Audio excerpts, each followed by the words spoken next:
You are listening to Processing Trauma Out Loud, conversations about trauma and healing from two women who are doing the work.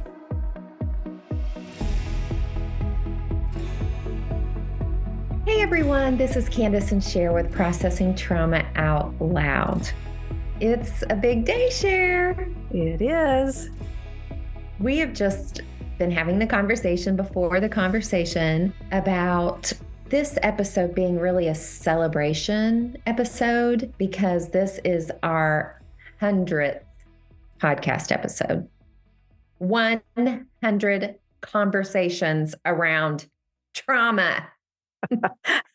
Well, and these 100 are a drop in the bucket, right, Kandace? Oh my gosh, yes. But yes, 100 episodes. We're really pausing to celebrate, to notice, to reflect, to dream, to just stay in this moment for a moment, to pause and say, yes, worthy of celebrating this good work that we have done in bringing these podcast episodes to anyone who wants to listen. If you're watching, because we are on YouTube, we know a lot of people just listen on their favorite podcast app. You know, there's a lot of things that, I'm thinking over these last 100 episodes. We had never done anything like this before, figuring out mic stuff. And thankfully, we found a producer right from the beginning that just does all the things that we don't do, we don't want to do, and we can't do. Yeah, and we are so grateful for Jeremiah and Story and for his work on our behalf. Yeah. Very grateful for that. You said something as we were talking this morning about this isn't so much a focus on all that we do, but you called it a marking, and that really caught my attention. What are we marking with this 100th episode? I think we're marking, and we really didn't discuss this, so I'm going to just ponder a little bit as we talk about this, but I think it's marking the significance of, like you said, we had never done anything like this before. We felt called, in a sense, to do it, to put our voices out into the world, which, both of us have some trauma around that. And yet we felt called to step forward and put the microphone in front of us every week and turn the record button on and talk about the topics that have made and continue to make a huge impact in our processing of childhood trauma. Like we are marking the goodness. We have carried the baton forward. We made the choice, and we have just continued week after week after week, and we honestly have no ending date in mind. Yeah, we'll probably be talking this topic. Who knows? Maybe we'll be in our 90s. I don't know, but yeah. I want to say that coming up in this episode, we have asked a few people to just let us know, like, what has been impactful to them about our podcast. We have never focused our energy on marketing and advertising or, spending a lot of time or effort in getting our podcast out there. And yet we have seen a consistency and a growth, and we do get feedback at times. And so we wanted some of our listeners to just hear how this podcast has influenced people. I've been listening to the Processing Trauma podcast since the beginning, and I'm so grateful for Sher and Kandace's support. To know that there's a community out there for complex childhood trauma and complex PTSD is such a wonderful thing. I want more people to know about it. The advice that they offer and the experience that they offer to just helping people in a safe space from the comfort of your own home, watching YouTube or listening to the podcast. It's just been so amazing. Because I didn't really experience major childhood trauma, I didn't think I had things to gain from a podcast on trauma. But I've been helped and challenged much through Kandace and Sher's vulnerably sharing and teaching on many important topics. One that was helpful to me is the different attachment styles and how that affects our relationships. And also on deep listening, the importance of receiving deep listening and then giving that to others really challenged me. What I love about Processing Trauma out loud is the kindness and hope I feel as I listen to Kandace and Sher. Their conversations are real as they share their own personal experiences and struggles in doing the hard work of healing. A quote from Sher that really landed with me is that deep listening could change the world. I love that. It's evident that Kandace and Sher listen deeply and with curiosity, and it has encouraged me as a listener to do the same. I have so much gratitude for these two women and this podcast and the healing it is bringing in my own journey. I love the courage and bravery of Kandace and Sher, and that they show up in their podcast with vulnerability, with the purpose of leading others to healing like they themselves have received. Some of my favorite episodes were the ones on victim mentality. The way they spoke of it as being a reasonable and obvious coping mechanism in response to complex trauma helped me see my own victim mentality that I had not seen before. My beliefs of hopelessness and expected defeats was simply my only reality. I did not see it as a mentality that was holding me back from what was actually true, from seeing my strength and capability of choosing a different way of perceiving the path in front of me and doing something different. It helped me see that there is something better available to me, that I truly am capable of being strong, and defeat is not the expected for me. Thank you, Kandace and Sher, for your good work. While going through one of the hardest seasons of my life, processing trauma out loud has helped me in so many ways. Their topics are so insightful, and sometimes you look at the titles and you're like, I don't know that I really need this one or that it'll apply to my life. But then as you start listening and they start sharing things, you're like, wow, this does change my life. I also love how Sher and Kandace interact with each other, and to see the curiosity that they hold for each other's stories and what they say has helped me not only slow down and be curious with other people, but also with myself. Sher, you and Kandace have given so much valuable detail about trauma. I'll mention just a few ideas. Identifying the pain of it and the grieving, feelings of victimhood, our inner critic, deep listening, self-awareness and betrayal, the need for compassion, the issue of shame, attunement, StoryWorks. I mean, the list goes on and on. You've brought so much awareness to trauma, and with the caring, thoughtful way you present it, one feels happy to listen along and be part of this soothing environment and purposeful conversation. Thank you. I mean a deep felt thanks to both of you for sharing yourselves so freely and with great insight, wanting to touch others in consequential ways. I certainly have learned and grown much from your podcast. God is using you! ! Congratulations on your 100th podcast. I want to also just pause for a second and talk about why we are celebrating. Just the reality of because I feel like this is important, not only for why we're celebrating the podcast, but why do we pause to celebrate when we see growth or change in our lives? When we pause and notice and celebrate, like it literally changes the chemistry in our body. Our oxytocin and dopamine go up, our cortisol levels go down, and just that process of pausing to celebrate matters to our body. I'm pointing this out not just because we're celebrating our 100th episode, but because I think it's very easy to quickly pass over the moments when we recognize goodness that has come into our lives, or change, or growth, or where we see ourselves showing up in a way today that we wouldn't have a month ago or a year ago. Do we stop and pause and take a deep breath and say, like, wow, I want to celebrate this moment because this feels, you used the word this morning with me in some areas where I'm making some changes, like it's rebellious against the plots and schemes that have been established against us. You spoke those words this morning, and it really just jumped off the page at me. Like, when we celebrate our growth, goodness that has come, or accomplishments like 100 episodes, it is rebellion against the plots and schemes that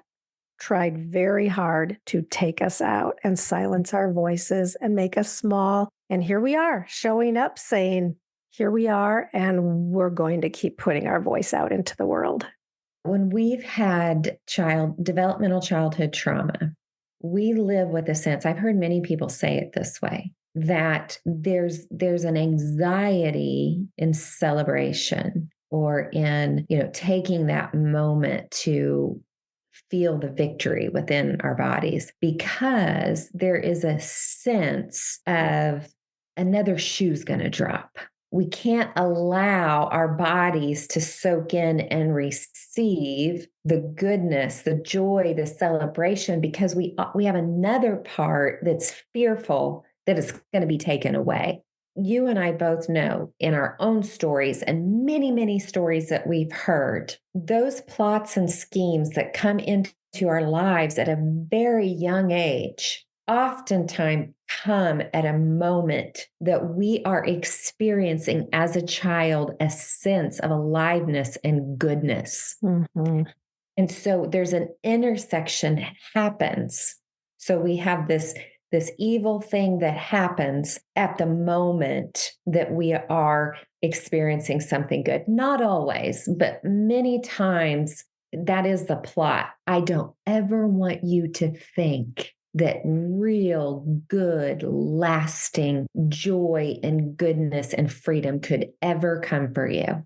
And I will say, I had that belief.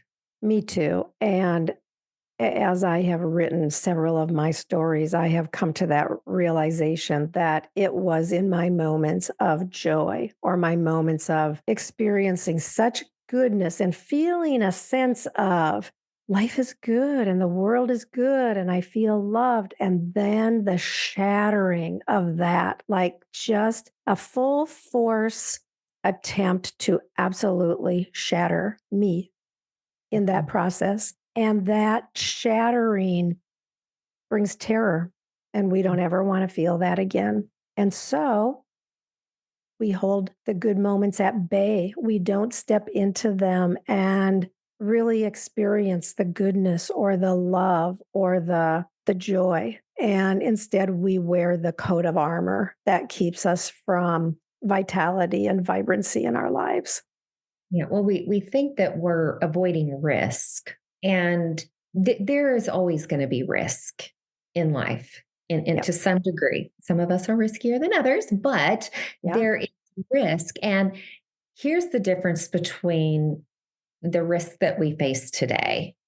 So, as a child, when we were allowing ourselves to be a child and experience goodness, the harm that came to us with no repair and no resources in the moment to make any sense or meaning out of what happened. And so that's the part that feels fatal. I can't figure this out. And when there's a lot of developmental trauma and parentification and triangulation, a lot of that is, well, what's happening is I'm the bad one. I'm making all this happen. I'm the reason people can't get along. As an adult, we still have the risk. I mean, you and I both know that we could have something today that would be very painful, but now we have the resources. Yeah. We know that we know that we know that we are not alone. We won't be alone. Doesn't mean that it wouldn't be hard. It's very different for a child. So part of the healing journey and the celebration of today is we want to take good risks. And this podcast was me and you taking a good risk. And I'm just thinking as you're talking about how when we are on this journey of processing our trauma and desiring with greater and greater levels of desiring healing and wholeness and love and goodness and freedom, as we open ourselves toward desiring that, it's like we begin to climb Mount Everest. We are going to experience hard stuff along the way. I mean, we have to peel back the layers of our stories of trauma that we have worked hard to cover up and not look at all of our lives just in order to survive. climbing Mount Everest is not easy. I would never do it. Like there's nothing about that. Right. That feels even remotely fun to me. Like it's freezing cold and you can't breathe because the oxygen is thin and people die there, But for me, I will say a smaller scale, this journey of moving toward healing is like climbing Mount Everest.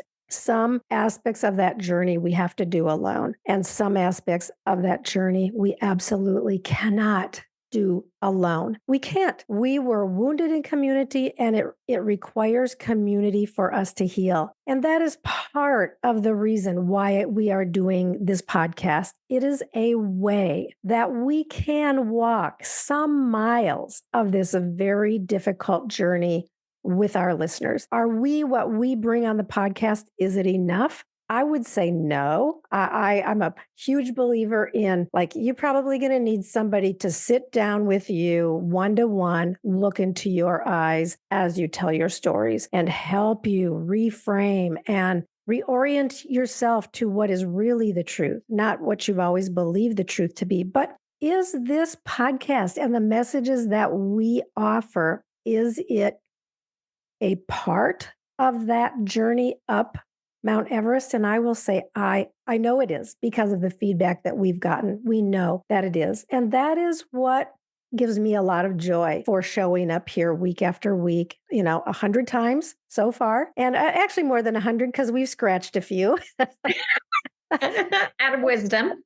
Yeah, but showing up and bringing the message that at least the things that have been and continue to be really significant for us on this journey. Yeah, I love that you brought up desire. We had a little bit of a conversation about my trajectory of when I started story work almost 4 or 5 years ago, 2019, and how there was in one of my first story groups, there was, I'll just share this because we want to invite our listeners to think about a story group someday. So working one-on-one is usually how we all start. Then you have the capacity to kind of be with others, not only as a listener and an attuner for their story, but also you have gifts too to bring into that. And then you can receive those gifts. But so at the end of usually these type of story groups, we bless one another. We bless one another with something that we've gotten to see about them, know about them. It is, of course, it's my favorite thing at the end. And we're getting ready to do that with 10 women that we've been in a story group with. Yeah. I'm so excited about that. So anyway, this lady, it was actually the facilitator, moved forward and she said, Kandace, you are such a desirous woman. And I mean, immediately I go back, I resist, and I have something in me that says, don't call me a desirous woman. Yeah. Mm. So here's what I want to say. I am such a good, desirous woman. And Sher, just tell me I'm a desirous woman every day. Yeah. Yes. You are. And your desire is beautiful. And what your desires are moving toward and drawing to you is goodness and kindness and truth and love and all of the things that we were made to experience and long for and partake of. But what we have been separated for a while to the point where we even tried to kill our ability to have desire. Yeah, it is kind of like if we had a trajectory of story work, right, and healing, it would be what died in you? What was cursed in you? What can you not bear to look at? Because there's some sort of self-accusation, other accusation. And if we can get gently and slowly into those places, and then there's a rumbling. I'm just seeing this like little bit of a rumbling. It's like this seed that starts to move and rumble and have shoots. And then, wow, I'm getting emotional about this. This is our story, Sher. Yeah. We have these shoots coming up because we've tapped into our deep, good desires. Yeah. We want everybody to do that, have that. Yeah. Especially those, real quickly, especially those who somehow received a message that your desire is bad and dangerous. Mm-hmm. So good and beautiful, I will say. The reclaiming of these areas that were taken away from us, able to move into them with joy and, yep, with a little bit of fear and trembling. And I'll come back to about what you said about being in a story group.